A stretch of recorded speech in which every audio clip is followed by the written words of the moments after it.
और अब हमारी यात्रा शुरू होती है व्हील्स पे नाहरगढ़ के लिए। तो देखिए हमारे को यहाँ पे बुर्ज नज़र आने शुरू हो गए हैं।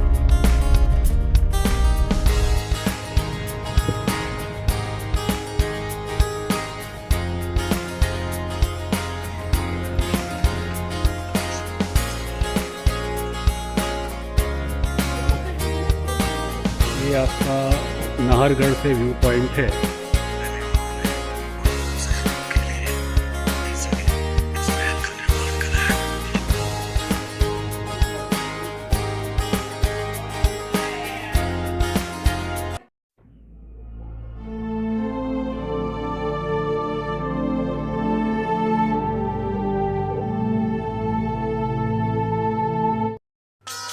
अब हम चल रहे हैं नाहरगढ़ किले की ओर। नाहरगढ़ जिसके दो अर्थ निकलते हैं। नाहरगढ़ मीन्स जहाँ पे बाघों का वास होता हो, और नाहरगढ़ का नाम इसलिए भी पड़ा क्योंकि वहाँ पे एक नाहर सिंह नाम के राजपूत थे जिनकी आत्मा वहाँ भटकती थी और वह किले के बनने में व्यवधान डाल रही थी। तब पंडितों और तांत्रिकों द्वारा पूजा पाठ करवाया गया और नाहर सिंह का एक अलग से मंदिर बनवाया गया जहाँ पे आज भी पूजा होती है। उनके नाम पर भी नाहरगढ़ किले का नाम पड़ा। यह किला ऐसी किला नहीं है, यहाँ पे दुश्मनी भी ख़त्म हुई है, यहाँ पे हॉरर स्टोरी भी हुई है, यहाँ पे शरण भी दी गई है। तो इस किले के साथ में कई सारी कहानियाँ जुड़ी हुई हैं और एक यहाँ पे एक प्रेम कहानी भी है। तो चलिए फिर एक एक करके सबके बारे में बात करते हैं। नाहरगढ़ का किला 1734 में सवाई राजा जय सिंह ने बनवाया था और 1868 में सवाई राजा राम सिंह और बाद में फिर माधव सिंह ने इस किले की और आगे इसको बढ़ाया गया था। कहते हैं कि उदयपुर यानी कि आप मेवाड़ और आमेर में 200 साल की दुश्मनी थी, क्योंकि आमेर के राजा मुगलों के यहाँ सेनापति थे और जिन्होंने कई बार मेवाड़ पे आक्रमण किया और वहाँ पे अत्याचार भी किए। इस कारण से इन दोनों राज्यों में 200 साल पुरानी दुश्मनी चली आ रही थी। किंतु एक बार जो उदयपुर की राजकुमारी थी उनके लिए रिश्ता आया आमेर के राजा का, लेकिन क्योंकि एकदम से रिश्ता नहीं हो सकता था, ऊपर से दोनों राज्यों में दुश्मनी थी, इस बात को देखते हुए वहाँ की राजकुमारी ने कहा कि आपको मेरी एक शर्त माननी पड़ेगी। राजा ने पूछा कौन सी शर्त? उसने कहा कि मेरी 9 सहेलियाँ हैं, अगर आपने मेरी 9 सहेलियों को 1 साल तक वहाँ पे खुश रखा। अरे आप देख सकते हैं इसी रास्ते पे जो मैंने आपसे कहा था कि ये बाघों का निवास है, तो इसी रास्ते पे अभी थोड़ी देर पहले आपने एक लेपर्ड देखा जो अचानक झाड़ियों में गुम हो गया। तो कोई ऐसे ही इस किले का नाम नाहरगढ़ किला नहीं रखा गया। तो मैं आपसे बता रहा था, तो वे 9 जो सहेलियाँ थी राजकुमारी की, वे यहाँ पे आई। ये जो आप मंदिर देख रहे हैं, जब आप नाहरगढ़ के किले में जैसे ही घुसते हैं तो ये सीधे हाथ पे मंदिर आता है और जो इसकी जल की जो निकासी है वह पूर्व दिशा की ओर है। आप सोचेंगे कि वैसे तो उत्तर दिशा में होती, तो यहाँ पे पूर्व दिशा में क्यों रखा गया? तो इसके लिए भी एक ज्योतिषी की बात आती है कि पूर्व दिशा में सूर्य उदय होते हैं और सूर्य को महादेव की तीसरी आँख माना जाता है जो कि हर बुराई को नष्ट कर देती है। तो इसीलिए इस जल को जो है सूर्य को अर्पित किया गया जब पूर्व दिशा से सूर्य देव उदय होते हैं, और वो क्योंकि शिव की तीसरी आंख है और जो भी बुराई जयपुर पे आए, जो भी नेगेटिविटी महलों पे आए, जो भी क्षेत्र में आए, उसको वो नष्ट कर दें। तो आइए आगे की ओर चलते हैं किले में। तो मैं आपसे कह रहा था, जब वो 9 सहेलियाँ यहाँ पे आके रहने लगी तो उनको ये समझ में नहीं आया कि कौन सा अपार्टमेंट किसे दिया जाए। ये देख सकते हैं आप यहाँ पे जयपुर का विहंगम दृश्य। नाहरगढ़ फोर्ट के ऊपर से, क्योंकि नाहरगढ़ का फोर्ट एक बहुत ही ऊंचाई पे बनाया गया था। इसे पहले सुदर्शनगढ़ कहा जाता था। यहाँ पे एक रिजर्व बटालियन रहती थी राज्य की, जिसका काम था अगर कोई संकट आए शहर पे तो उसकी रक्षा के लिए वे तुरंत नीचे उतर जाते थे।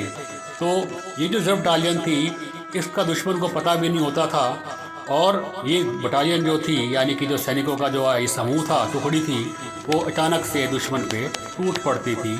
तो नाहरगढ़ के फोर्ट में एक तरीके से आप कह सकते हैं कि सैनिकों की एक रिजर्व बटालियन रहा करती थी। तो मैं आपसे कह रहा था कि जब वे 9 सहेलियाँ यहाँ पे आई, उन्हें ये समझ में नहीं आया कि कौन सी जो है लड़की कौन से अपार्टमेंट में जाके रहेगी, महल के हिस्से में जाके रहेगी। तो एक दिन तो उनका ऐसे ही बीत गया। चलिए उससे पहले हम बीच में टाँके की बात कर लेते हैं, क्योंकि उदयपुर एक झीलों का शहर था और आमेर ढूंढार क्षेत्र था। तो यहाँ पे गर्मी भी बहुत पड़ती थी, ठंड भी बहुत पड़ती थी। लेकिन उदयपुर में तो झीलों का शहर है, वहाँ का मौसम और यहाँ के मौसम में बहुत अंतर था।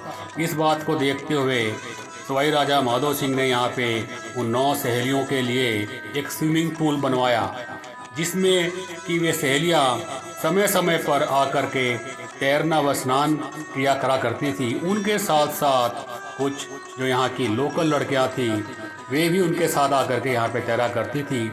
और इस प्रकार यहाँ पे एक बहुत ही फ्रेंडली माहौल बन गया, मित्रतापूर्ण माहौल बन गया, और आपस में कंपटीशन भी हुआ करते थे, जिससे कि सहेलियों का मन यहाँ पे लगा रहे।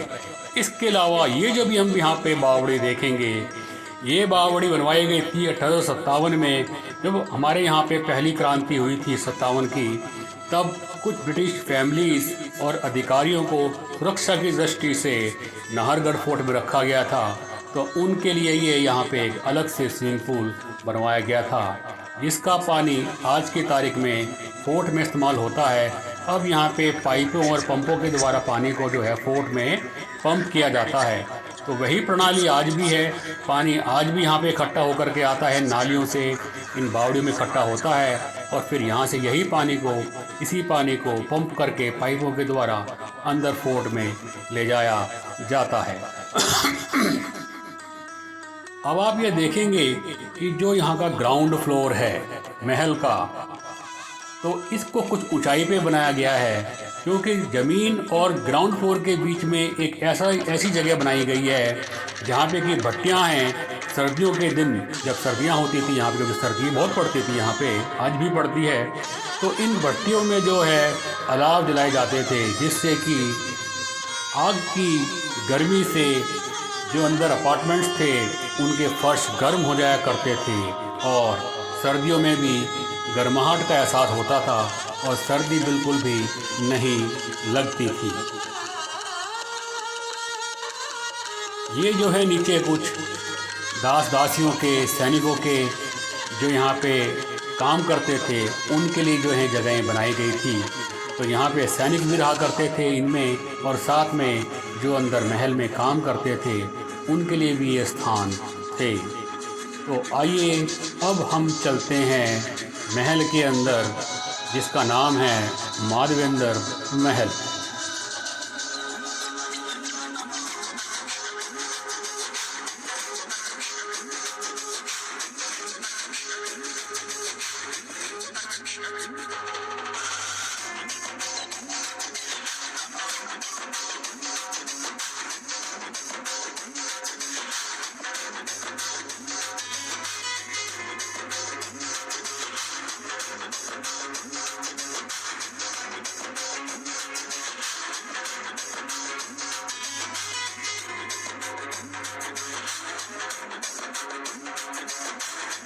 क्योंकि माधवेंद्र महल में 9 सहेलियों को लाया गया था और शर्त रखी थी कि अगर वे 1 साल तक यहाँ पे रह गई और उनका यहाँ मन लग गया तभी विवाह होगा। तो इस महल को बनाने में सुंदरता का बहुत अति ख्याल रखा गया, और महल को जितना सुंदर हो सकता था सुंदर बनाया गया था। बराबर में आप मेरे पीछे देख सकते हैं, ये राजा का महल था जहाँ पे राजा ठहरा करते थे। तो चलिए अब हम महल के अंदर चलते हैं। जो आप यहाँ पे, ये जो यहाँ पे आप खंभे देख रहे हैं, स्तंभ देख रहे हैं, इनमें जो प्लास्टर किया गया है ये सी शेल को पीस करके व अन्य पदार्थ मिला करके इसका प्लास्टर किया गया है। और ये जो प्लास्टर आप देख रहे हैं ये 400 साल पहले का ही है। और ये जो आप यहाँ पे रंग देख रहे हैं ये विभिन्न वनस्पतियों के द्वारा रंग प्राप्त करके उनसे यहाँ पे ये चित्रकारी की गई है। और ये चित्रकारी जो है आज की नहीं, ये 400 साल पुरानी है, जो कि आज भी बिल्कुल नई लगती है, मानो आज ही यहाँ पे हमने चित्रकारी करवाई हो या चित्रकारी की हो। आप देख सकते हैं कि जो वास्तुकला है ये बिल्कुल राजपूताना आर्किटेक्चर है। और इसमें नीचे देखिए आप कमल की पंखुड़ियों को दिखाया गया है और ऊपर भी कमल की पंखुड़ियों को ही दिखाया गया है। तो सुंदरता में कोई कमी ना रह जाए इसका बहुत ख्याल रखा गया था। इसका जो निर्माण हुआ था, जो इसका नक्शा बनाया गया था, जो आर्किटेक्ट थे इसके वो डी पटेल थे। उन्होंने बड़ी समझबूझ के साथ में इसका नक्शा बनाया था और सुंदरता को ध्यान में रखते हुए ही इसका निर्माण करवाया था। ये जो आप जगह देख रहे हैं भी, यहाँ पे दोनों ओर संगीतज्ञ और वाद्य यंत्र बजाने वाले बैठा करते थे, जिनका काम हमेशा एक बहुत ही सुरमय संगीत को बजाना था, जिससे कि वातावरण बहुत ही संगीतमय रहे और यहाँ पे ऐसी कोई भी बोर होने वाली बात ना उत्पन्न हो। तो चलिए अब हम अंदर चलते हैं।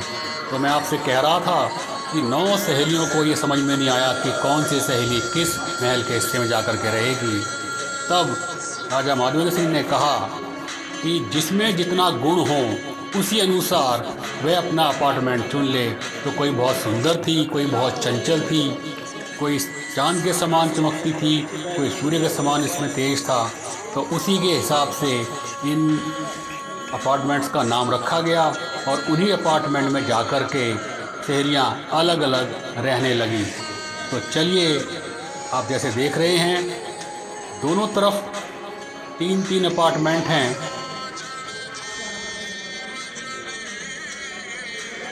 तो यहाँ पे टोटल मिला करके 9 अपार्टमेंट्स हैं। एक तरफ 3 और सबसे सामने भी 3, तो 3 और 3 6 और 3 9। चित्रकारी आप देख सकते हैं यहाँ पे कि इतनी उम्दा किस्म की चित्रकारी है जो आज की तारीख में करना भी असंभव है। ऐसा लगता है मानो ये महल कल ही बने हों।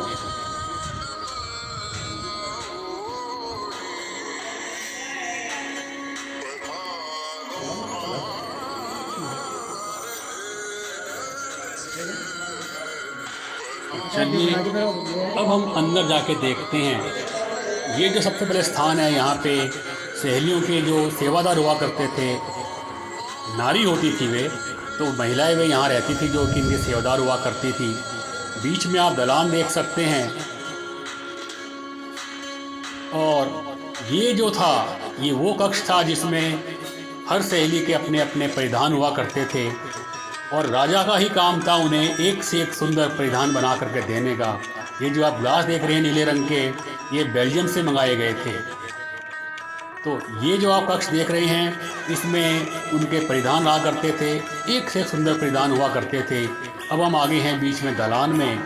तो ये जो भी आप देख रहे हैं सामने जो कक्ष है, यह रसोई हुआ करती थी और इसमें जो है उनके मन अनुसार विभिन्न प्रकार के व्यंजन बनाए जाते थे। मतलब ये कहने का ये है कि उनका मन जब जिस चीज़ को करता हो, ऐसी कोई सुविधा यहाँ पे, ऐसा ना हो कि ऐसी सुविधा यहाँ पे कोई ना हो जो उनका मन करे और वो सुविधा उनको यहाँ पे ना मिले। तो इस बात का विशेष ध्यान रखा गया था कि जो भी उन्हें सुविधा चाहिए, जो भी उनका मन करता हो, उस एक्टिविटी को यहाँ पे वो अपनी कर सके, अपनी इच्छा अनुसार कर सके, लेकिन वो यहाँ पे कभी बोर ना हो।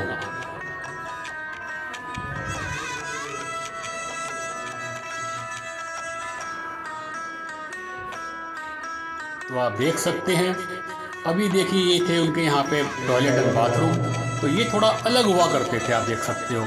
और इनके जाने के लिए एक संकरा रास्ता होता था और हवा इस प्रकार चलती थी कि वो हवा जो है, जो स्मेल है, वो अंदर कभी ना आए, वो बाहर से बाहर ही अपार्टमेंट निकल जाया था। यहाँ पे इस तरह के 9 अपार्टमेंट हैं टोटल मिला करके। तो अभी जब मैं घूम रहा हूँ ये पूरा एक सिंगल अपार्टमेंट यहाँ पे का परिधान रहा करते थे। अलग अलग जो है ये परिधान इतने होते थे कि जब वे चाहें, जैसा भी चाहें, वे वैसा परिधान पहन सकें।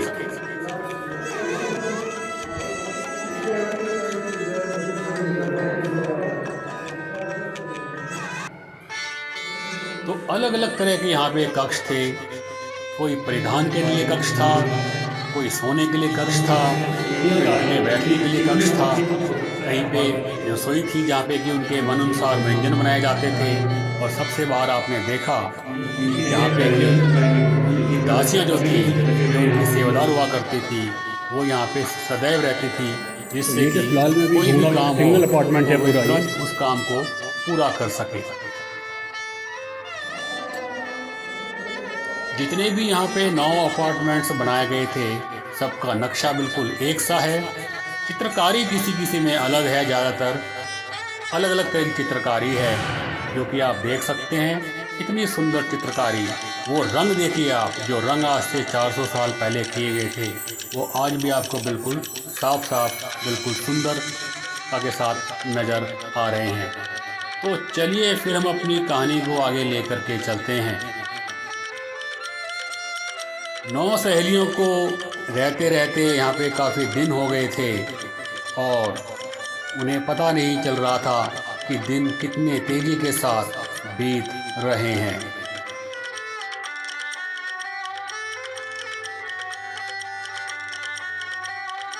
आप देख सकते हैं चित्रकारी। शायद ही किसी और महल में या स्थान में ऐसी सुंदर चित्रकारी देखने को मिलती हो।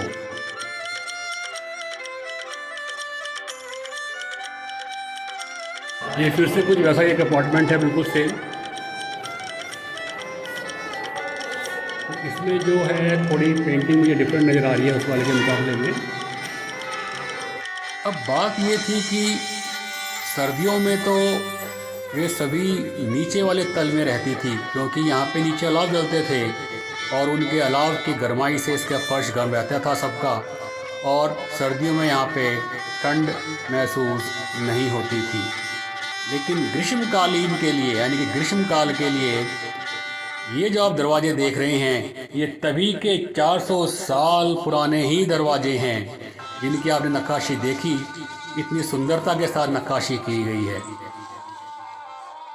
तो मैं आपसे कह रहा था कि गर्मियों के लिए भी अलग से फिर उनके लिए स्थान बनाना था कि उन्हें गर्मी कम लगे।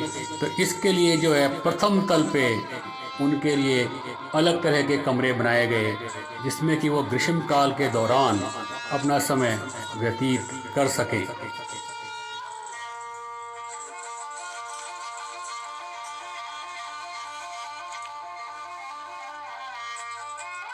एक बात आप खुद भी महसूस कर रहे होंगे कि जो नक्शे हैं 9 के 9 अपार्टमेंट्स के, उनमें कोई भी फर्क नहीं है। सबका नक्शा बिल्कुल एक सा है। अगर कोई फर्क है तो वो है केवल चित्रकारी का।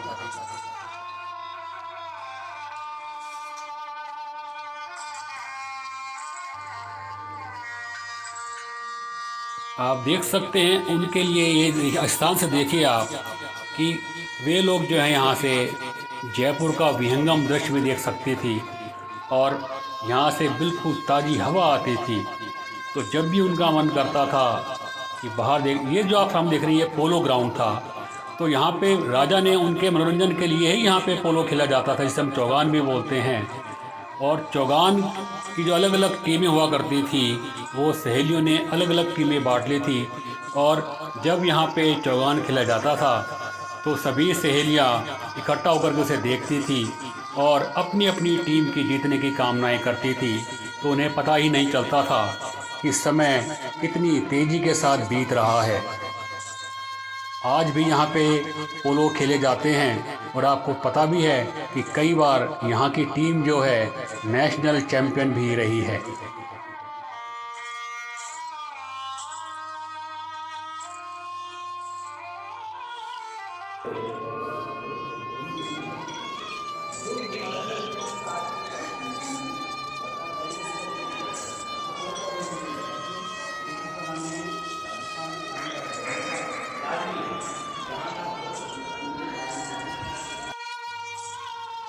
ये जो अपार्टमेंट है इसका नाम है कौशल प्रकाश। और जो सबसे पहला था वो आपका सूरज प्रकाश था। जो सबसे पहला अपार्टमेंट था उसका नाम था सूरज प्रकाश। इस वाले अपार्टमेंट का नाम है जवाहर प्रकाश। जवाहर प्रकाश। तो देखने में ये आ रहा है कि जितने भी अपार्टमेंट है हर अपार्टमेंट में बिल्कुल सिमेट्रिकल बनाए गए हैं, यानी कि लेफ़्ट साइड में बिल्कुल दोनों में सेम है, बिल्कुल कोई फ़र्क नहीं है। और इस वाले अपार्टमेंट का नाम है आनंद प्रकाश। तो अपार्टमेंट हमने देखे और सारे अपार्टमेंट बिल्कुल सेम है, किसी में कोई डिफरेंस नहीं है। इस वाले अपार्टमेंट का नाम है चांद प्रकाश।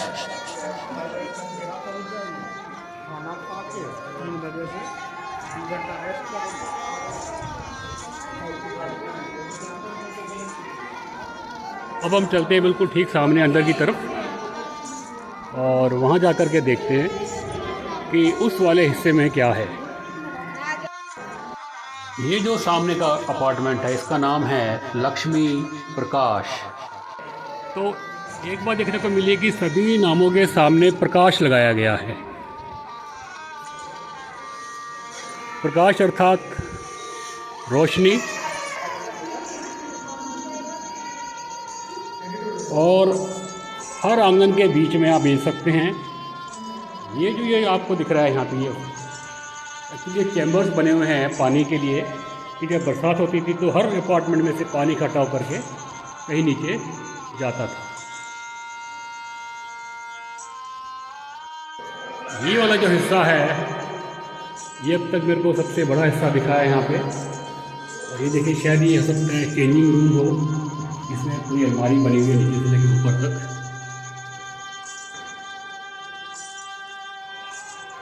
ये शायद यहाँ पे बंद कर दिया गया है।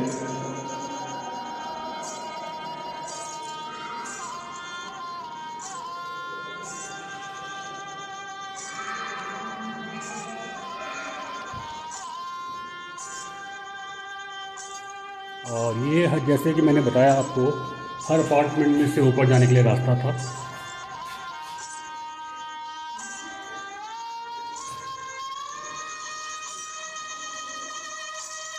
आर्किटेक्चर वाइज बिल्कुल सेम अपार्टमेंट है ये वाला भी, और लेफ़्ट और साइड में दोनों में बिल्कुल सेम स्ट्रक्चर बनाए गए हैं, कमरे बनाए गए हैं। हर अपार्टमेंट में अंगीठी दी गई है सर्दियों में कमरे को गर्म रखने के लिए।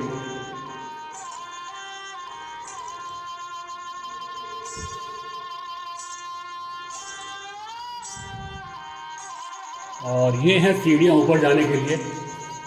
चलिए देखते हैं अगर ऊपर तक हम जा सकते हैं तो।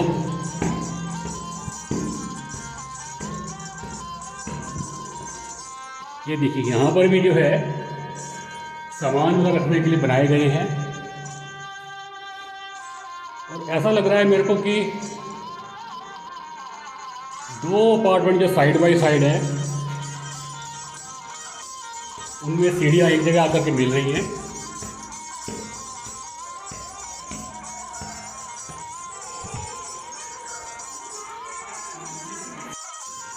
तो ये है आपका प्रथम तल यानी कि ऊपर वाला हिस्सा। आप देख सकते हैं सारे के सारे अपार्टमेंट इस गैलरी के द्वारा आपस में कनेक्टेड थे। तो जो ऊपर के जो हिस्से हुआ करते थे इनमें जो है छज्जों के नीचे कॉपर पाइप्स होती थी जिनमें कि सुगंधित जल प्रवाह होता था, और उन पाइप्स में होल होते थे और नीचे होते थे कुंडे जिसमें कि खसखस लगाई जाती थी।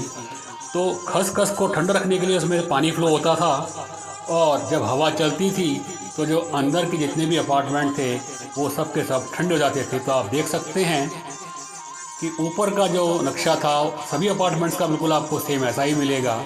और यहाँ पे जो थी ये वो सहेलियाँ जो हैं वो लड़कियाँ बैठा करती थी, और ऊपर का जो नक्शा है नीचे का नक्शा बिल्कुल लगभग बिल्कुल सेम है।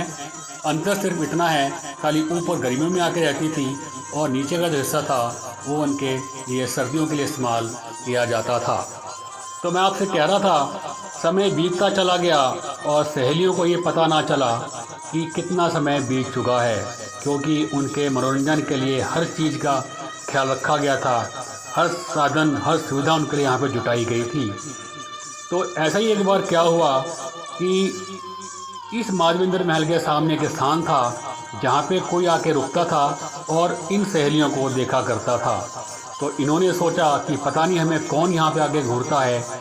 एक दिन उन्हें इस बात का पता चला कि अरे ये तो राजकुमारी थी जो उन्हें यहाँ पे आके देखा करती थी कि ये कैसे रह रही हैं।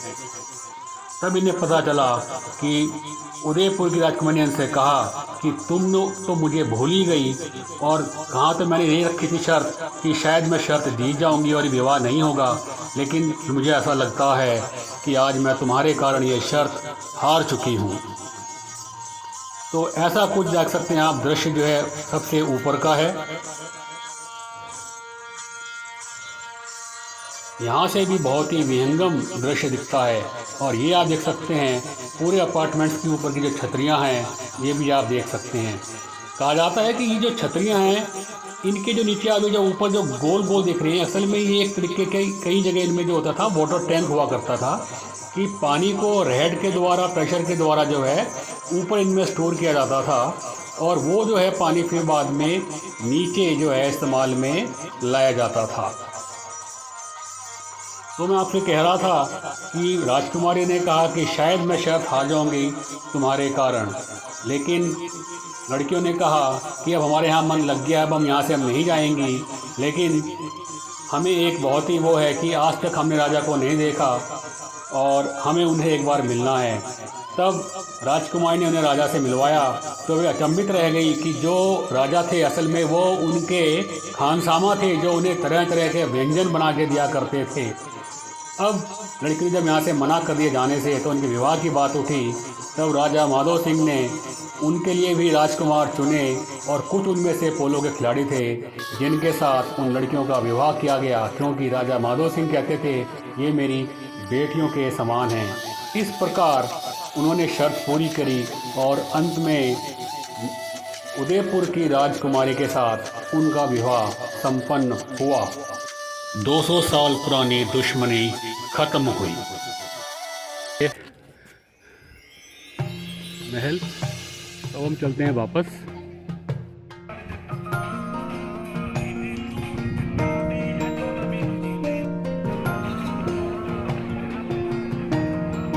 तो अब चलते हैं यहाँ से वापस और आगे की यात्रा देखते हैं कहाँ की तरफ चलती है हमारी। फिलहाल अभी गाड़ी की तरफ चलते हैं और आगे निकलते हैं।